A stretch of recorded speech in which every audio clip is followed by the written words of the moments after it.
শরীরকে রোগমুক্ত ও সুস্থ রাখতে নিয়মিত শরীর চর্চার কোনো বিকল্প নেই, অথচ আজকের দিনে দাঁড়িয়ে মোবাইল বা সোশ্যাল মিডিয়ার অতিরিক্ত আসক্তির কারণে নতুন প্রজন্ম হারিয়ে ফেলছে মাঠের উদ্দীপনা।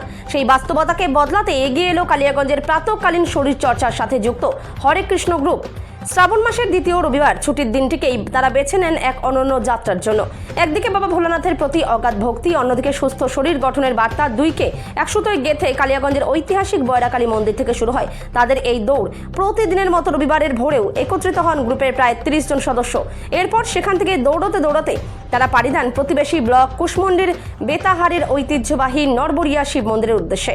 হরেকৃষ্ণ গ্রুপের সদস্যদের বক্তব্য, আজকের দিনে ছুটির দিন মানেই অনেকে ঘন্টার পর ঘন্টা মোবাইলে সময় নষ্ট করেন, কিন্তু ফিট থাকা কতটা জরুরি তা বোঝাতেই আমাদের এই প্রবাস বা দূরপাল্লার দৌড়।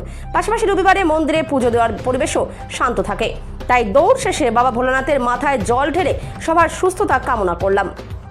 কালিয়াগঞ্জ থেকে অনুপ জয়সওয়ালের রিপোর্ট, বিগ নিউজ বাংলা। আপনার নাম? মিঠু মোদক। আজকে আপনারা কোথা থেকে কোথায় যাচ্ছেন? আমরা আজকে কালিয়াগঞ্জ বয়রা কালীবাড়ি মন্দির থেকে নরবরিয়া শিব যাচ্ছি। আচ্ছা, এমন উদ্যোগ কেন? এটা একটা সচেতনামূলক উদ্যোগ। এর মাধ্যমে যেমন ছেলেপেলেরা স্বাস্থ্য সম্বন্ধে সচেতন হবে, তেমন দৌড় সম্বন্ধে শিখবে, এটাই উদ্দেশ্য আর কি। দেখা যায় লোকে সোমবারে যায়, আজকে আমরা রবিবার। আজকে রবিবার মেনলি ছুটির দিন, ছাত্রদের স্কুল কলেজ থাকে, প্রাইভেট থাকে, এটা ছুটির জন্য রোববারে যাওয়া।